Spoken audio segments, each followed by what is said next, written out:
Hello students, welcome back to படிக்கணும்னு classes. இன்னைக்கு இந்த சம் எப்படி சால்வ் பண்றதுன்னு பார்க்கலாம். ஸோ 81 பவர் -1 இருக்கா. ஸோ எப்பயுமே பவர்ல நெகட்டிவா வரக்கூடாது, நெகட்டிவ் பவர் வரக்கூடாது. ஸோ அப்போ ஃபர்ஸ்ட் பாசிட்டிவ் பவரை சேஞ்ச் பண்ணலாம். நெகட்டிவ்ல இருந்து பாசிட்டிவா மாத்தணும்னா ரெசிப்ரோக்கல் பண்ணா அது பாசிட்டிவ் ஆயிடும். ஸோ 81/1 ரெசிப்ரோக்கல் பண்ணோம்னா 1/81 பண்ணோம்னா பவர் பாசிட்டிவ் ஆயிடும். ஸோ இன்டூ 729 அப்படியே எழுதிக்கிறேன். நெக்ஸ்ட் 3 ஸ்கொயர் அப்படியே எழுதிக்கிறோம். இதுவுமே 243 பவர் -1 இருக்கா. பவர் பாசிட்டிவ் ஆகணும், நம்ம ரெசிப்ரோக்கல் பண்ணோம்.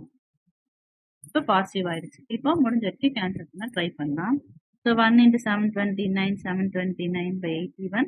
3 square 9. So 9 × 1 9/243. So fraction by fraction இருந்துச்சுனாலே கீழே இருக்க ஃப்ராக்ஷன் மேலே வர மாரி ரெசிப்ரோக்கலா வரும். டிவைட்ல இருந்து மேலே மல்டிப்ளையா வர மாரி ரெசிப்ரோக்கலா வரும். அப்போ 729/81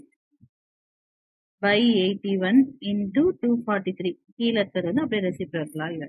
ஸோ இப்போ இதை கேன்சல் பண்ணோம், நம்மளுக்கு ஆன்சர் வந்துடும். நம்மளுக்கு ஆல்ரெடி தெரியும் 9 கியூப் தான் 729. 9 9s are 81, 81 9s are 729. So இதை அப்படியே கேன்சல் பண்ணிட்டோம்னா பேலன்ஸ் இருக்க ஆன்சர் 243. தனித்தனியாக கேன்சல் பண்ணி பண்ணாலும் பண்ணலாம். ஸோ இது ஈஸியான வேல்யூன்றதுனால நான் அப்படியே கேன்சல் பண்ணிட்டேன். ஸோ நம்மளோட இந்த சம்மோட ஆன்சர் 243.